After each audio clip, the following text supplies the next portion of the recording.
The Nigerian nightmare Kamaru Usman is back. Kamaru Usman versus Joaquin Buckley. ഈ ഒരു fight ശരിക്കും ഒരു നിർണായകമായിട്ടൊരു fight ആയിരുന്നു. കാര്യം ഓൾഡ് ജനറേഷൻ ഫൈറ്റേഴ്സിനെ എല്ലാവരെയും കുറേശ്ശെ ന്യൂ ജനറേഷൻ ആൾക്കാർ തീർത്ത് വരിക. ഇപ്പം ബലാൽ റീസെൻ്റ്ലി ചാമ്പ്യൻ ആയെങ്കിൽ പോലും ഒരു ഓൾഡ് ജനറേഷൻ ഫൈറ്ററാണ്. അതിന് ബലാലിനെ JDM തോപ്പിച്ചു. അത് കഴിഞ്ഞ് നമ്മുടെ ഗിൽബർട്ട് ബേൺസിനെ മൈക്കൽ മൊറാലസ് TKO ചെയ്ത് കളഞ്ഞു. പിന്നെ കോൾബിയെ ബക്ലി തന്നെ തോപ്പിച്ചു. അങ്ങനെ ബക്ലി തന്നെ കോൾ ഔട്ട് ചെയ്തിട്ടാണ് അവസാനം ഉസ്മാൻ വേഴ്സസ് ബക്ലി ഫൈറ്റിന് ധാരണയായത്. and അതുകൊണ്ട് തന്നെ ഈ ഒരു new generation take over complete ആകുമോ ഇല്ലയോ എന്നുള്ളൊരു കാര്യമായിരുന്നു ഈ ഒരു ഫൈറ്റിൽ നമ്മൾ നോക്കിക്കൊണ്ടിരുന്നത്. എന്തായാലും ഈ ഒരു ഫൈറ്റിൻ്റെ കാര്യം പറയുകയാണെങ്കിൽ ഞാൻ കൂടുതൽ ഡീറ്റെയിലിങ്ങിലേക്കൊന്നും പോകുന്നില്ല. നിങ്ങൾക്ക് എന്താ ശരിക്കും തോന്നുന്നത്? എനിക്ക് തോന്നുന്ന കാര്യം എന്ന് പറയുമ്പോൾ ഒരുപാട് ഉസ്മാൻ തിരിച്ചു വന്നു, പ്രൈം ഉസ്മാൻ തിരിച്ചു വന്നു എന്നുള്ള രീതിയിലൊക്കെ പറയുന്നുണ്ട്. പക്ഷേ എനിക്ക് തോന്നുന്നൊരു കാര്യം എന്ന് പറയുമ്പോഴത്തേക്ക് ഉസ്മാൻ അധികം പോവില്ലെന്നാണ് എനിക്ക് തോന്നുന്നത്. കാര്യം ഒരുപാട് വീക്ക്നെസ്സുകൾ കാണാനുണ്ടായിരുന്നു. ഉസ്മാൻ ജയിക്കാൻ ഈസി മെത്തേഡ് ചൂസ് ചെയ്തു എന്നുള്ള രീതിയിലാണ്. നേരെ പോയി ടേക്ക് ഡൗൺ ചെയ്യുക, ഗ്രൗണ്ട് ആൻഡ് ബൗണ്ട് ചെയ്യുക, ഈസി രീതിയിൽ ജയിക്കുക. അതിന് ഈ ഒരു കാര്യമാണ് ഉസ്മാൻ ശരിക്കും ചെയ്തത്. പിന്നെ ഉസ്മാൻ വേഴ്സസ് ബക്ലി ഫൈറ്റിൽ ആര് ജയിക്കും എന്ന് ഇതുപോലെ പലരും ഈ ട്വിറ്ററിലും ഗ്രൂപ്പുകളിലൊക്കെ ഇതുപോലെ പ്രഡിക്ഷൻ പോളൊക്കെ ഇടുമല്ലോ. ഞാൻ എല്ലായിടത്തും പോയി ഉസ്മാനെ തന്നെയാണ് ചൂസ് ചെയ്തത്.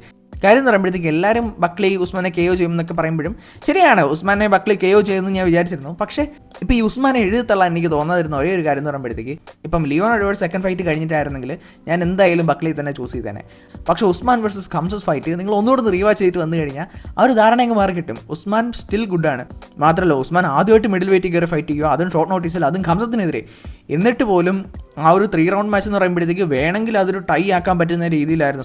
പ്രോപ്പർലി സ്കോർ ചെയ്ത് കഴിഞ്ഞാൽ എങ്ങനെയെങ്കിലും നമുക്ക് അഡ്ജസ്റ്റ് ചെയ്ത് ടൈ ആക്കാൻ പറ്റുന്ന രീതിയിലുള്ള മാച്ചായിരുന്നു. മാത്രമല്ല അതൊരു 5 റൗണ്ട് പോയിരുന്നെങ്കിൽ ഉസ്മാൻ ഒരു പക്ഷേ ഖംസത്തിനെ തോപ്പിക്കുകയും ചെയ്തേനെ ഡിസിഷനിൽ. അതിനും അതൊക്കെ കൊണ്ട് തന്നെ ഉസ്മാൻ അപ്പോഴും അത്രയും ഗുഡാണ്. അതുകൊണ്ട് തന്നെ എനിക്ക് ഒരിക്കലും ഉസ്മാനെ എഴുതിത്തള്ളാൻ തോന്നിയിട്ടില്ല. അന്നേരം ഈ ഒരു ഫൈറ്റിൻ്റെ കാര്യം പറയുമ്പോഴത്തേക്ക് ഞാൻ മിക്കവാറും കരുതി ഉസ്മാൻ തന്നെ മിക്കവാറും ജയിക്കും, അല്ലെങ്കിൽ ബക്ലി ചിലപ്പം ഉസ്മാനെ KO ചെയ്യും. കാര്യം ആ ഒരു ചിഹ്ന് അവിടെ കോംപ്രമൈസ് ആയതുകൊണ്ട് തന്നെ. അതിന് ഈ ഒരു ഫൈറ്റിൻ്റെ കാര്യം പറയുകയാണെങ്കിൽ ഞാൻ കൂടുതൽ ബ്രേക്ക് ഡൗണിലേക്കൊന്നും പോകുന്നില്ല. റഫ്ലി പറയുകയാണെങ്കിൽ ഉസ്മാന് സ്ട്രൈക്ക് ചെയ്യാൻ പറ്റുന്നുണ്ടായിരുന്നില്ല. അതുകൊണ്ടാണ് നേരെ പോയി ടേക്ക് ഡൗൺ ചെയ്യാൻ നോക്കുന്നതും അവിടെ ഇട്ടിട്ട് ബാക്കി കാര്യങ്ങൾ ചെയ്യാൻ നോക്കുന്നതും. മാത്രമല്ല ഉസ്മാൻ്റെ നീയുടെ പ്രശ്നം, അതായത് ഉസ്മാൻ്റെ മുട്ടുകൾ കംപ്ലീറ്റ്ലി പോയി, അതായത് എല്ലാം തേഞ്ഞ് ഒരു പരിവായിരുന്നു. അതുകൊണ്ട് തന്നെ ഉസ്മാൻ്റെ മുട്ട് കംപ്ലീറ്റ്ലി വർക്കിംഗ് അല്ല. ഈ ഒരു സംഭവം അറിയാവുന്നത് കൊണ്ട് തന്നെ ഫൈറ്റ് കാണുമ്പോഴത്തേക്കെല്ലാം നമ്മളിങ്ങനെ ഉസ്മാൻ്റെ കാലിലോട്ട് നോക്കിക്കൊണ്ടിരിക്കുക, എന്തെങ്കിലും പ്രശ്നമുണ്ടോ എന്ന് ഇങ്ങനെ നോക്കിക്കൊണ്ടിരിക്കുകയായിരുന്നു. അന്നേരം ഉസ്മാൻ നേരെ ലീപ്പ് ചെയ്തിട്ട് പോയി ടേക്ക് ഡൗൺ ചെയ്യുക, അങ്ങനെ കുറേ പരിപാടിയായിരുന്നു ഉസ്മാൻ അവിടെ ചെയ്തുകൊണ്ടിരുന്നത്. കാര്യം എത്രയും പെട്ടെന്ന് നേരെ നിലത്ത് കൊണ്ടുപോകുക, ബാക്കി കാര്യങ്ങൾ അവിടെ ചെയ്യുക എന്നൊരു ധൃതിയിലായിരുന്നു ഉസ്മാൻ ഉണ്ടായിരുന്നത്. ശരിക്കും ഈ ഒരു ഫൈറ്റ് ബക്ലിക്ക് നല്ലതാണ്. കാര്യം ഒരു റിയലൈസേഷൻ വരികയാണ് ചെയ്യുന്നത്. മാത്രമല്ല ഇപ്പം പ്രൈം ഉസ്മാൻ വേഴ്സസ് ബക്ലി ആയിരുന്നെങ്കിൽ ഉസ്മാൻ ബക്ലി നശിപ്പിച്ച് കളഞ്ഞേനെ. അതിനിപ്പോൾ ഇത്രയും ഒരു തേഞ്ഞ് തീർന്ന ഉസ്മാൻ ആയിട്ട് പോലും ബക്ലിക്ക് ഹാൻഡിൽ ചെയ്യാൻ പറ്റുന്നുണ്ടായിരുന്നില്ല. മാത്രമല്ല ബക്ലി അത്ര ടെക്നിക്കലി വരുന്നില്ല. ബക്ലി കുറേയൊക്കെ ഒരു താളം കണ്ടെത്തി എന്ന് പറയുമ്പോഴത്തേക്ക് ആ ഒരു 5th റൗണ്ടൊക്കെ ആയപ്പോഴാണ്. മാത്രമല്ല ആ ഒരു 5th റൗണ്ട് ആയപ്പോഴത്തേക്ക് ശരിക്കും ഉസ്മാൻ ഇപ്പോൾ വീഴും എന്നൊരു ചിന്തയായിരുന്നു ശരിക്കും. അതായത് എപ്പോൾ വേണേലും ഒരു പഞ്ച് കണക്റ്റ് ആവാം, ഉസ്മാൻ വീഴാം എന്നുള്ളൊരു രീതിയിലായിരുന്നു. അതിൽ ഓവറോൾ പെർഫോമൻസ് നോക്കുകയാണെങ്കിൽ ബക്ലിയുടെ പെർഫോമൻസ് എന്ന് പറയുമ്പോഴത്തേക്ക് ഒരുപാട് ഇമ്പ്രൂവ് ചെയ്യാനുണ്ട്. പക്ഷേ ബക്ലിക്ക് അത് ഈസിലി ഇമ്പ്രൂവ് ചെയ്യാൻ പറ്റുകയും ചെയ്യും. മാത്രമല്ല ഇപ്പം ഈ ഒരു ഫൈറ്റ് ശരിക്കും ബക്ലിക്ക് നന്നായിട്ട് ബെനിഫിറ്റ് ചെയ്യും. കാരണം ഭീകര എക്സ്പോഷറാണ് ഇപ്പോൾ കിട്ടിയിരിക്കുന്നത്. ഗ്രൗണ്ട് ഗെയിം എന്ന് പറയുമ്പോഴത്തേക്ക് എത്രമാത്രം ഇമ്പോർട്ടൻ്റ് ആണെന്നും ഈ ഒരു ഏജിൽ നിൽക്കുന്ന ഉസ്മാൻ പോലും എന്തുമാത്രം ഡേഞ്ചറസ് ആണെന്നും ബക്ലിക്ക് മനസ്സിലായിട്ടുണ്ട്. അതുകൊണ്ട് ഇനി റെസ്ലിങ്ങിലാണെങ്കിലും ടേക്ക് ഡൗൺ ഡിഫൻസിലാണെങ്കിലും ബക്ലി ഇനി നന്നായിട്ട് ശ്രദ്ധിക്കും. അതിന് ഇനിയായാലും ബക്ലിക്ക് തിരിച്ചു വരാൻ പറ്റുന്നേ ഉള്ളൂ.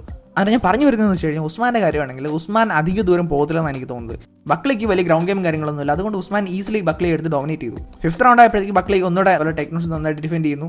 അതുപോലെ തന്നെ ഉസ്മാനെ നോക്കൗട്ട് ചെയ്യാൻ നോക്കുന്നു. 1-2 പഞ്ചസ് നേരെയോ കണക്റ്റ് ആയിട്ടുണ്ട്. ബട്ട് എങ്കിലും അത് കുറച്ചുകൂടെ കിട്ടിയിരുന്നെങ്കിൽ ഉസ്മാൻ വീണേനെ. അന്നേരം അതുകൊണ്ട് തന്നെ ബക്ലിക്ക് ഇനി ഒരുപാട് ഇമ്പ്രൂവ് ചെയ്യേണ്ടത്. ഉസ്മാൻ്റെ കാര്യമാണെങ്കിൽ ഉസ്മാൻ ഓക്കെ ഈ ഒരു ഫൈറ്റ് ജയിച്ചു, പക്ഷേ എന്ന് കരുതിയിട്ട് ഇനി അങ്ങോട്ടുള്ള ഫൈറ്റ് സർവൈവ് ചെയ്യുക എന്നുള്ള കാര്യത്തിൽ എനിക്ക് നല്ല സംശയമുണ്ട്. നിങ്ങൾ തന്നെ ആലോചിച്ച് നോക്ക്. അപ്പം ഇനിയുള്ള ബാക്കി ഫൈറ്റേഴ്സ് ആയിരിക്കാം. US തന്നെ ഏറ്റവും ടാലൻറ്റ് റിച്ച് ആയിട്ടുള്ള ഡിവിഷനായിട്ട് മാറിയിരിക്കുകയാണ് welter weight. JDM, Sean Brady, Shavkat, Ian Garry, പിന്നെ അതിനൊക്കെ പുറമെ ഇസ്ലാം മഖാസ് വന്ന് കയറിയിട്ടുണ്ട്. അന്നേരം ഉസ്മാൻ ഇവരോടൊക്കെ ഫൈറ്റ് ചെയ്യുന്ന കാര്യം നിങ്ങളൊന്ന് ആലോചിച്ച് നോക്ക്. ഇവർക്ക് എല്ലാവർക്കും നല്ല ഒന്നാന്തരം ഗ്രൗണ്ട് ഗെയിം ഉണ്ട്, ടേക്ക് ഡൗൺ ഡിഫൻസ് ഉണ്ട്, മാത്രമല്ല നല്ല ഒന്നാന്തരം ഹാൻഡ്സും ഉണ്ട്, നല്ല വൃത്തിക്ക് സ്ട്രൈക്ക് ചെയ്യാനും അറിയാം. ഇപ്പം ഉസ്മാൻ ഇപ്പം ബക്ലി ചെയ്ത സെയിം കാര്യം JDMൻ്റെ അവിടെ പോയി ആവർത്തിക്കാൻ പറ്റുമെന്ന് എനിക്ക് തോന്നുന്നുണ്ട്. കാര്യം ആ ഒരു ബലാൽ വേഴ്സസ് JDM ഫൈറ്റ് കഴിഞ്ഞപ്പോൾ തന്നെ നിങ്ങൾക്ക് കാര്യം മനസ്സിലാക്കാണല്ലോ. JDM ഒക്കെ ക്രൈക്ക് ജോൺസിൻ്റെ കൂടെയാണ് പ്രാക്ടീസ് ചെയ്യുന്നത്. ടേക്ക് ഡൗൺ ചെയ്യാൻ തന്നെ വളരെ ബുദ്ധിമുട്ടാണ്. എന്നാൽ ടേക്ക് ഡൗൺ ചെയ്ത് കഴിഞ്ഞാൽ പോലും അവിടെ പിടിച്ച് വെക്കാൻ വളരെ ബുദ്ധിമുട്ടാണ്. അതുകൊണ്ട് തന്നെ വീണ്ടും ഉസ്മാൻ KO ആവാനോ TKO ആവാനോ അല്ലെങ്കിൽ വീണ്ടും ഈ പറയുന്ന ഡിസിഷനിൽ തോക്കാനോ ഒക്കെ ചാൻസ് ഉണ്ട്. ഇസ്ലാം മഖാസിൻ്റെ കാര്യം ആലോചിച്ച് നോക്ക്, ഷൗക്കത്തിൻ്റെ കാര്യം ആലോചിച്ച് നോക്ക്, അതൊക്കെ പോട്ട് ബലാലിൻ്റെ കാര്യം നിങ്ങളൊന്ന് ആലോചിച്ച് നോക്ക്. ഉസ്മാൻ ശരിക്കും ഇനി അങ്ങോട്ട് സർവൈവ് ചെയ്യുമെന്നുള്ള കാര്യത്തിൽ എനിക്ക് നല്ല സംശയമുണ്ട്.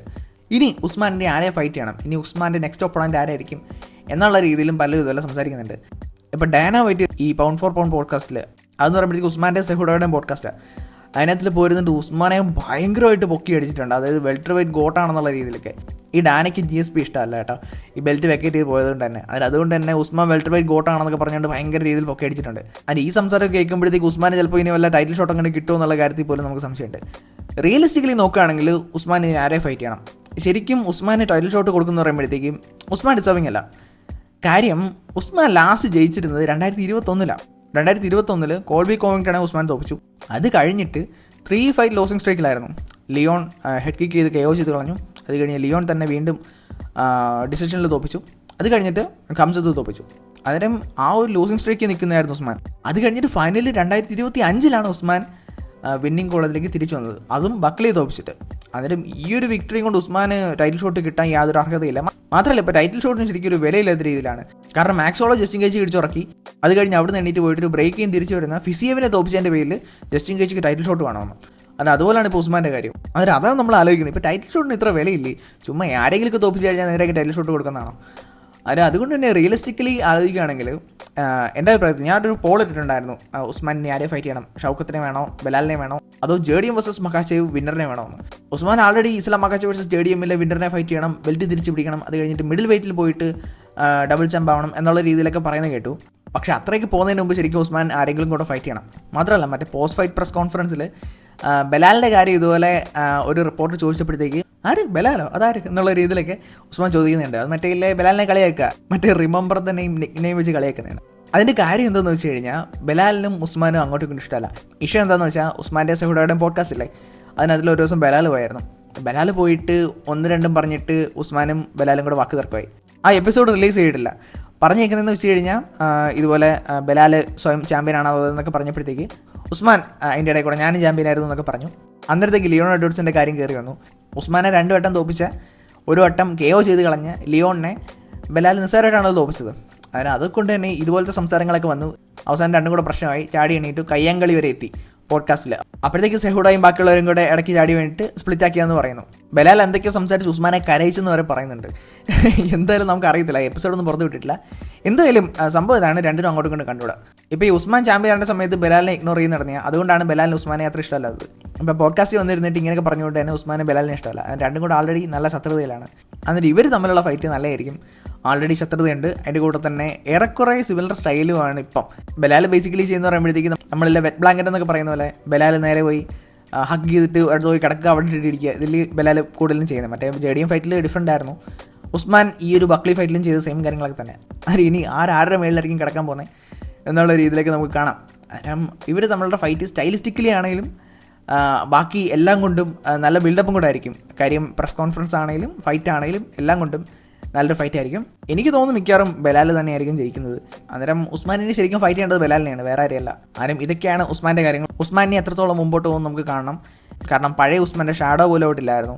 അന്നേരം ഈ ഉസ്മാനെ നേരെ ഇപ്പം ഉസ്മാൻ പഴയ പോലെയൊക്കെ ഭയങ്കര ഒരു പെർഫോമൻസ് കാണിച്ചിരുന്നെങ്കിൽ ഓക്കെ, ടൈറ്റിലെങ്കിൽ കുഴപ്പമില്ല എന്നുള്ള രീതിയിൽ നമുക്ക് തോന്നിയേനെ. പക്ഷേ ഇത് അങ്ങനെയൊന്നും ഇല്ലായിരുന്നു. അതുകൊണ്ട് തന്നെ ഇപ്പോൾ ആരെങ്കിലും കൂടെ ഫൈറ്റ് ചെയ്യണം, അത് ബലാൽ തന്നെ ആവുന്നതാണ് നല്ലത്. എന്തായാലും ഇതൊക്കെയാണ് ഉസ്മാൻ്റെ കാര്യങ്ങൾ. ഉസ്മാനിൻ്റെ തിരിച്ചു വരുമോ അതോ വന്ന വഴി തിരിച്ചു പോവോ എന്നൊക്കെ നമുക്കിനി കാണാം. എന്തായാലും ഉസ്മാൻ വേഴ്സസ് ബലാൽ അടിപൊളി ഫൈറ്റ് ആയിരിക്കും. എന്തായാലും ലൈക്ക്, ഷെയർ ആൻഡ് സബ്സ്ക്രൈബ്. നിങ്ങളുടെ ഒപ്പീനിയൻ കമൻറ്റ് ചെയ്യുക. എന്തായാലും ഞാൻ കുറച്ചുകൂടെ കൺസിസ്റ്റൻ്റ് ആവാം.